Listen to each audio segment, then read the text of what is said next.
Perkenalkan, nama saya Puji Eli Ernita Gulo. Di sini saya akan menjelaskan materi tentang Sistem Informasi Geografis atau disingkat dengan SIG dan model data spasial. Mari kita bahas satu persatu. Yang pertama yaitu Sistem Informasi Geografis atau SIG. Sistem Informasi Geografis berasal dari 3 gabungan kata, yaitu sistem, informasi, dan geografis. Di mana dari ketiga kata ini kita dapat mengambil kesimpulan bahwa sistem informasi geografis adalah penggunaan sistem berisi informasi mengenai kondisi bumi dalam sudut pandang keruangan. Sistem informasi geografis atau SIG adalah sistem komputer yang digunakan untuk memasukkan, menyimpan, memeriksa, mengintegrasikan, memanipulasi, menganalisis, dan menampilkan data yang berhubungan dengan lokasi-lokasi di permukaan bumi. Adapun ruang lingkup dari sistem informasi geografis terdiri atas 5 tahapan dasar. Yang pertama yaitu input data. Input data merupakan kegiatan memasukkan data spasial maupun non-spasial. Yang kedua yaitu manipulasi data. Manipulasi data yaitu melaksanakan fungsi edit yang baik untuk data spasial maupun non-spasial. Yang ketiga yaitu manajemen data. Manajemen data merupakan pengolahan data non-spasial terdiri dari pemakaian DBMS untuk menyimpan data yang ukurannya besar. Yang keempat yaitu query analysis. Merupakan suatu proses analisis yang dilaksanakan secara tabular. Dan yang kelima yaitu visualisasi. Visualisasi ini merupakan hasil akhir yang paling baik yang akan ditampilkan baik itu dalam bentuk peta maupun grafis yang sangat efektif untuk menyimpan dan memberikan informasi geografis. Kemudian kita akan membahas tentang latar belakang dan perkembangan sistem informasi geografis. Yang pertama yaitu latar belakang. Ada beberapa latar belakang berkembangnya sistem informasi geografis menurut Anon tahun 2003. Yang pertama yaitu SIG menggunakan data spasial maupun atribut secara terintegrasi. Yang kedua, SIG dapat digunakan sebagai alat bantu interaktif yang menarik dalam usaha meningkatkan pemahaman mengenai konsep lokasi, ruang, kependudukan, dan unsur-unsur geografis yang ada di permukaan bumi. Yang ketiga, SIG dapat memisahkan antara bentuk presentasi dan basis data. Yang keempat, SIG memiliki kemampuan menguraikan unsur-unsur yang ada di permukaan bumi ke dalam beberapa layer atau coverage data spasial. Yang kelima, SIG memiliki kemampuan yang sangat baik dalam memvisualisasikan data spasial. Yang keenam, semua operasi SIG dapat dilakukan secara interaktif. Yang ketujuh, SIG dengan mudah menghasilkan peta-peta tematik. Yang kedelapan, semua operasi SIG dapat dikustomize dengan menggunakan perintah-perintah dalam bahasa script. Yang kesembilan, perangkat lunak SIG menyediakan fasilitas untuk berkomunikasi dengan perangkat lunak lainnya. Dan yang kesepuluh, SIG sangat membantu pekerjaan yang erat kaitannya dengan bidang spasial dan geoinformatika. Yang kedua yaitu perkembangan dari sistem informasi geografis. Pada tahun 1967 merupakan awal dari perkembangan sistem informasi geografis yang diterapkan di Ottawa, Ontario oleh Departemen Energi, Pertambangan, dan Sumber Daya. Dikembangkan oleh Roger Tomlinson yang kemudian disebut CGIS atau Canadian GIS. Digunakan untuk menyimpan, menganalisis, dan mengolah data-data yang dikumpulkan untuk inventarisasi tanah Kanada, yang merupakan sebuah inisiatif untuk mengetahui kemampuan lahan di wilayah pedesaan Kanada dengan memetakan berbagai informasi pada tanah, pertanian, pariwisata, alam bebas, unggas, dan penggunaan tanah pada skala 1:250.000. Faktor pemeringkatan klasifikasi juga diterapkan untuk keperluan analisis. Kemudian kita akan membahas tentang komponen-komponen yang ada di dalam sistem informasi geografis. Ada 3 komponen yang paling penting di dalam sistem informasi geografis. Yang pertama yaitu perangkat lunak. Perangkat ini merupakan perangkat pendukung untuk mendukung kerja dari sistem informasi geografis. Contohnya yaitu CPU, VDU, disk drive, tape drive, digitizer, printer, dan plotter. Kemudian yang kedua yaitu perangkat lunak atau software. Perangkat ini merupakan komponen sistem informasi geografis yang berupa program-program pendukung kerja dari sistem informasi geografis, seperti input data, proses data, dan output data.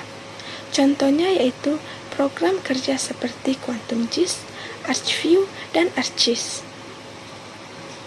Kemudian yang ketiga yaitu manusia atau brainware, di mana pada komponen ini manusia bertugas sebagai pelaksana yang bertanggung jawab dalam pengumpulan proses analisis dan publikasi data geografis.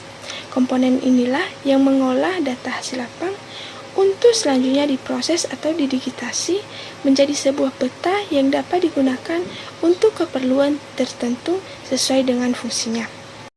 Kemudian kita akan membahas tentang cara kerja dari sistem informasi geografis ini. Ada beberapa tahapan dari sistem informasi geografis ini. Yang pertama yaitu tahap masukan atau input. Tahap input ini terdiri dari dua, yaitu sumber data dan proses pemasukan data. Kemudian yang kedua yaitu tahap pengolahan. Tahap pengolahan data ini meliputi manipulasi dan analisis data, seperti membuat basis data baru, menghapus basis data baru, mengedit data, mengisi dan menyisipkan data ke dalam tabel. Tahap yang ketiga yaitu tahap manipulasi dan analisis data. Proses yang dilakukan pada tahap ini yaitu proses penyimpanan, menarik kembali, manipulasi, dan menganalisis data yang tersimpan dalam komputer. Yang keempat yaitu tahap keluaran atau output. Jika peta bumi sudah selesai, maka kita bisa langsung menyajikannya ke dalam bentuk penyajian datasheet yang dapat dilakukan dalam 3 bentuk. Yang pertama itu hard copy, kemudian yang kedua soft copy, dan yang ketiga dalam bentuk elektronik atau binar. Kemudian kita akan membahas juga tentang aplikasi sederhana dalam sistem informasi geografis.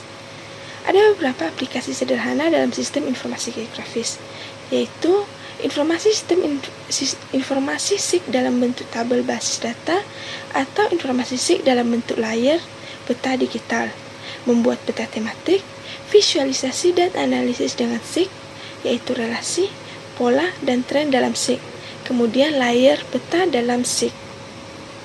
Kemudian yang terakhir yaitu kita akan membahas tentang kemampuan dan manfaat dari sistem informasi geografis. Yang pertama yaitu kemampuan. Ada beberapa kemampuan dari sistem informasi geografis ini. Yang pertama yaitu mencari keterangan atau deskripsi mengenai suatu unsur peta yang terdapat pada posisi-posisi yang ditentukan. Yang kedua yaitu mengidentifikasi unsur peta yang deskripsinya sudah ditentukan. Yang ketiga, mengidentifikasi kecenderungan perubahan tren spasial dari berbagai unsur-unsur peta. Yang keempat, jika ada penyimpangan data aktual terhadap pola-pola yang sudah biasa dikenali, maka SIP mampu mendeskripsikannya. Yang kelima yaitu mampu memanipulasi dan menganalisis untuk menyelesaikan persoalan yang kompleks. Kemudian yang kedua yaitu manfaat. Manfaat dari sistem informasi geografis ini ada beberapa. Yang pertama yaitu manajemen tata guna lahan. Yang kedua, inventarisasi sumber daya alam. Yang ketiga, pengawasan daerah bencana.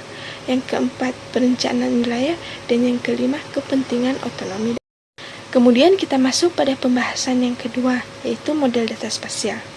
Data spasial atau data keruangan adalah data dalam bentuk grafs yang menunjukkan ruang lokasi atau tempat-tempat di permukaan bumi. Data spasial dilambangkan dengan titik, garis, dan poligon. Terdapat dua macam model data spasial. Yang pertama yaitu model data raster dan yang kedua yaitu model data vektor. Mari kita bahas satu persatu. Yang pertama yaitu model data raster.